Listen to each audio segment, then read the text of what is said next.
Veterinary Trini with Spirit Keeper Animal Sanctuary. Today is Friday, August 15th, 2025, and this is the 4-month anniversary of when our animal sanctuary took in over 60 criminally neglected and abused snakes. And I have one of those snakes with me right here. This is Puck.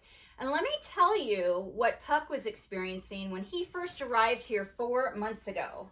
I have a list. He had so many different things going on with him. He was severely emaciated and underweight. His body condition score was a 2. And that's on a scale from 1 to 9, with 1 and 2 being severely emaciated and 9 would be morbidly obese.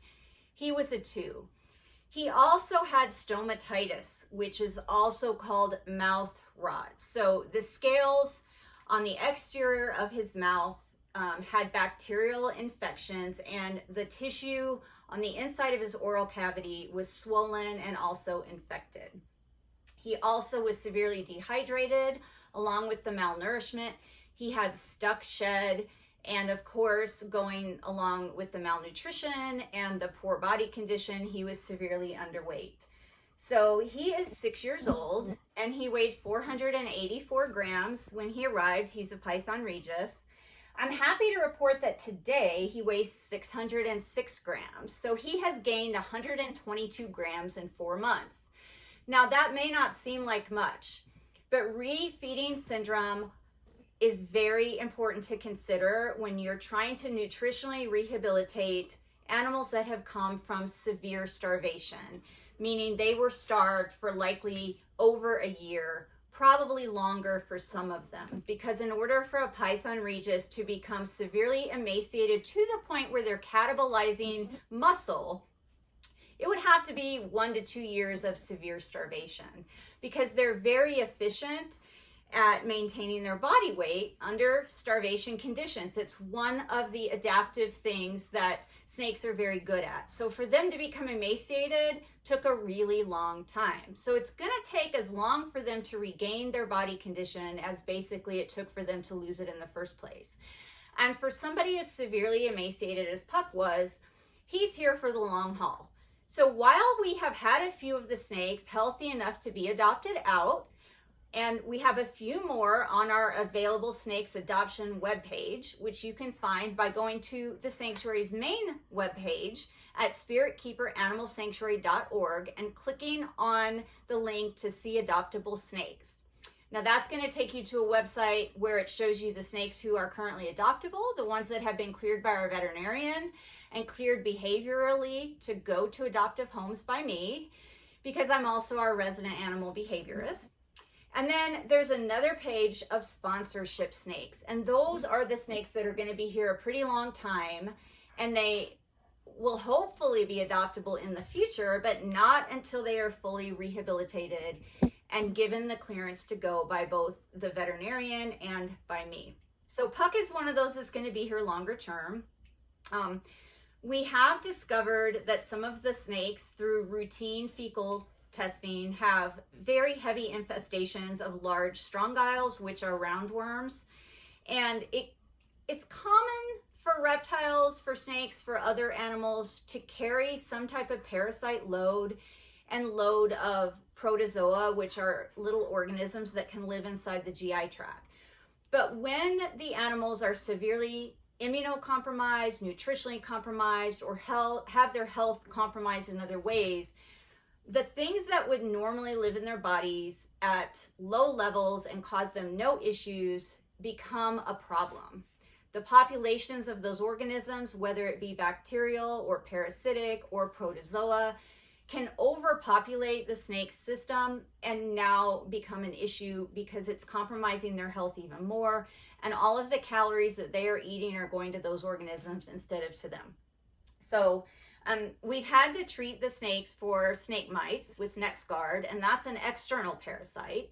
We've treated them for large roundworms with fenbendazole, and now we've had a couple of the snakes diagnosed with an overgrowth of blastocystis species, which is one of those little protozoa that I mentioned.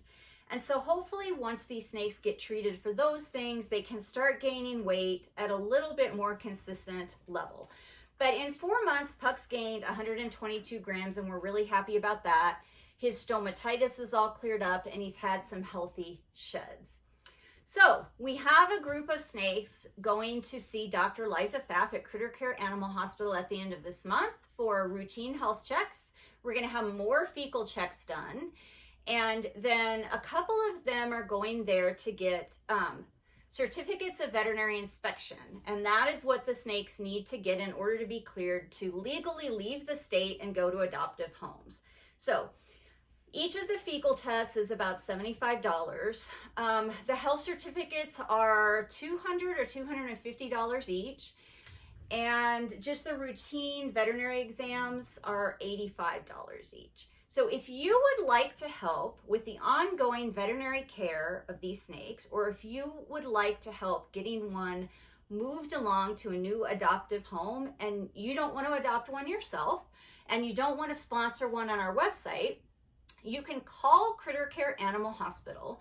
These snakes have their own account there. It's just called Hoarder Snakes, but you could also give them my name, Lori Trini, or Spirit Keeper Animal Sanctuary, and say that you would like to donate towards a fecal check or an exam or a health certificate for one of the snakes from the hoarding situation. And they will know exactly what you're talking about, and they will go ahead and take your payment and put that money on the snake's account, so that when I go in there on the 25th and the 28th of August with additional snakes, I will have a credit on our sanctuary account for the hoarder snakes, and that's always really welcome, and I really appreciate it.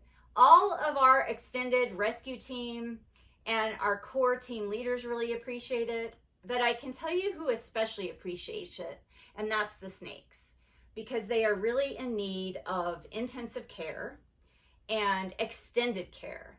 And without your help and without the amazing team I have doing adoptions and doing fundraising and doing record keeping and veterinary care and daily husbandry care, we couldn't make their lives better, and this whole rescue situation wouldn't have been possible. So I appreciate your help. You can call Critter Care Animal Hospital at 720-961-8550. That is 720-961-8550. Tell them you would like to donate towards the ongoing care of the hoarder snakes for Spirit Keeper Animal Sanctuary. And everyone involved in this situation would be appreciative of that, but especially the snakes. And until next time, everybody, please remember to always be kind.